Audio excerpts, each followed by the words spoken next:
The year is 1944. Deep in the heart of war-torn Europe, the skies are a battlefield.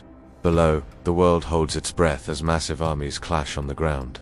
But high above, another war is being fought, a war of speed, skill, and sheer nerve. This is the story of one of the final, epic dogfights of World War II, a clash of titans that pushed men and machines to their absolute limits. By this stage of the war, the air combat landscape had been completely transformed.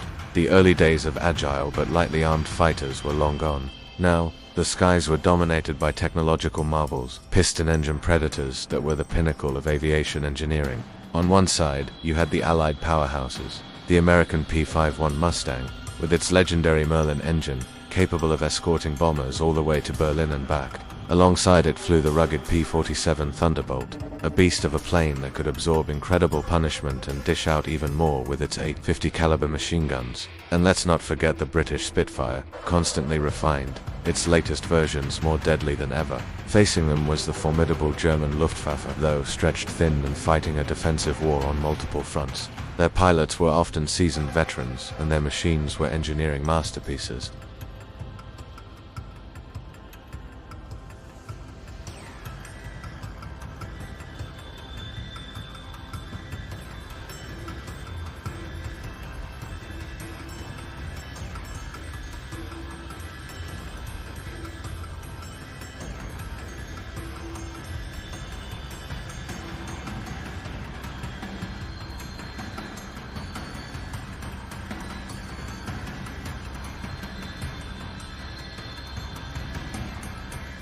A Mustang pilot flying at full throttle would suddenly see a German plane zip past him as if he were standing still.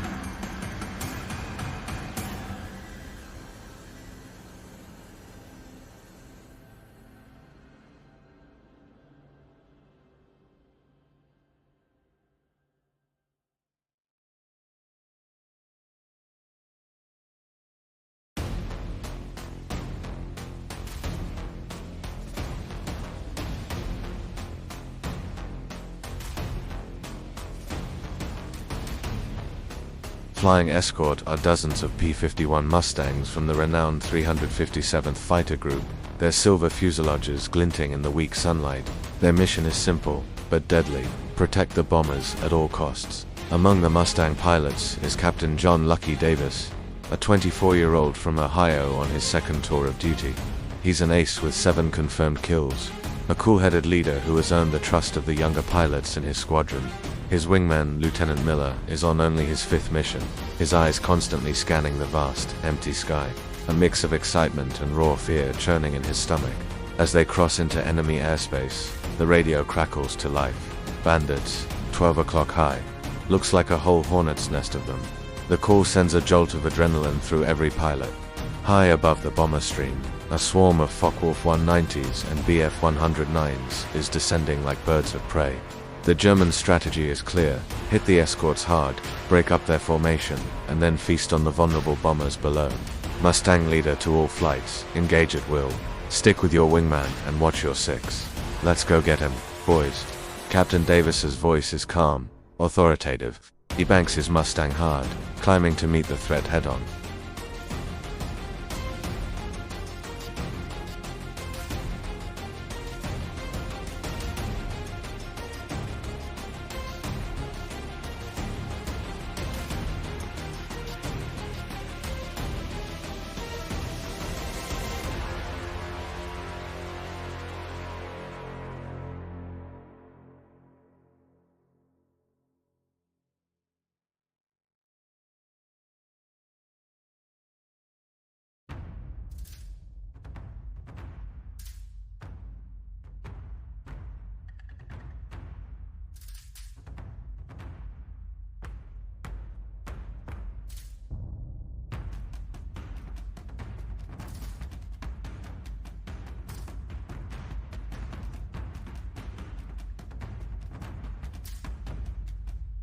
He pulls back on the stick, climbing vertically until his plane verges on a stall, then kicks the rudder, forcing the Mustang into a stall turn that the heavier Focke-Wulf can't follow. For a moment, he's on its tail. Another burst of gunfire, and the German pilot is forced to break away. All around him, the furball is raging. A B-17, its wing on fire, falls out of formation, a grim reminder of what's at stake. But the Mustang pilots are holding their own, fighting with a ferocity born of desperation and duty. They are outnumbered, but they are not outmatched. They weave a protective screen around the bombers, breaking up the German attacks before they can inflict critical damage. Just as it seems the tide might be turning, a new, more chilling call comes over the radio. Jets. Jets at 3 o'clock. They're coming in fast. Captain Davis looks to his right and sees them for sleek, shark-like silhouettes, moving at an impossible speed, leaving thin trails of smoke from their jet engines. The Me-262s. They don't engage in a swirling dogfight. Their tactics are different. They use their superior speed for slash-and-run attacks.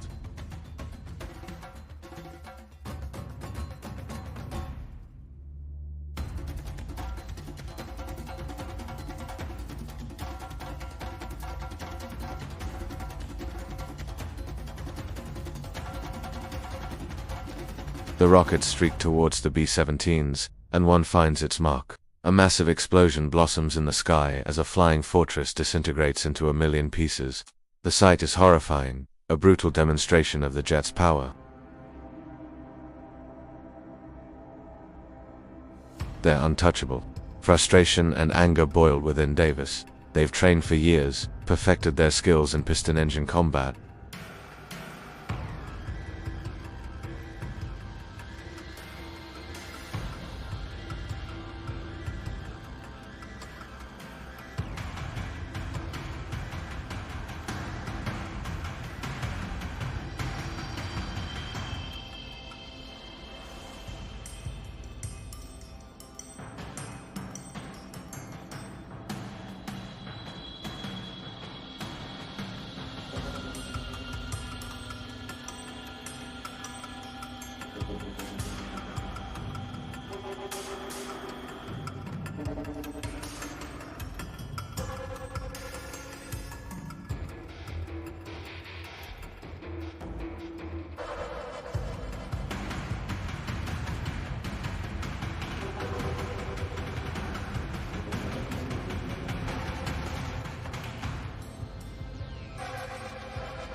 For a fleeting moment, Davis has a shot at the jet's tail. He fires a long, hopeful burst, seeing a few sparks hit the fuselage. But the jet simply pulls away, its speed an impenetrable shield. The battle is over. The Germans, both propeller and jet fighters, have withdrawn. The surviving Mustangs reform around the bombers, their fuel gauges hovering near empty. Captain Davis does a quick head count. They've lost pilots, good men, friends. The victory feels hollow as they turn for the long flight home.